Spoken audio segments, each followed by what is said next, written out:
शेतकऱ्यांसाठी आजच्या सर्वात मोठ्या टॉप आणि ठळक बातम्या आपण या ठिकाणी पाहतोय। पहिलीच बातमी निघते, राजकीय नेते निवडणुकीच्या मोहलातच खरीप हंगाम धोक्यात, शेतकऱ्यांकडे राज्य सरकारचं दुर्लक्ष, किसान सभेचा हल्लाबोल।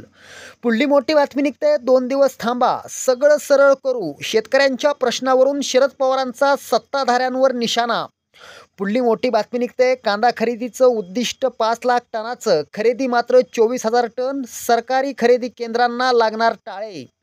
पुढली मोठी बातमी निघते, शेतकऱ्यांसाठी गुड न्यूज आहे, फळ पीक विम्याची मुदत वाढवली, डाळिंब, काजू, स्ट्रॉबेरी, लिंबूसह अनेक फळांचा समावेश। पुढली मोठी बातमी निघते, कृषी खाते झोप काढतंय का, 266 रुपयांची खताची गोणी 800 रुपयांना, संभाजीराजेंचा हल्लाबोल। पुढली मोठी बातमी निघते, तुरीला हंगामातील सर्वोच्च दर, बळीराजाला दिलासा। पुढली मोठी बातमी निघते, कोकणात पावसाचा जोर वाढला, पावसामुळे बळीराजा सुखावला, पेरणींच्या कामांना वेग। पुढली मोठी बातमी निघते, बियाणे, खते, कीटकनाशकांची कृत्रिम टंचाई केल्यास कारवाई, कृषी विभागाचा इशारा। पुढली मोठी बातमी निघते, कृषी विभागाच्या धाडीत बनावट खतसाठा जप्त, शेतकऱ्यांनो काळजी घ्या।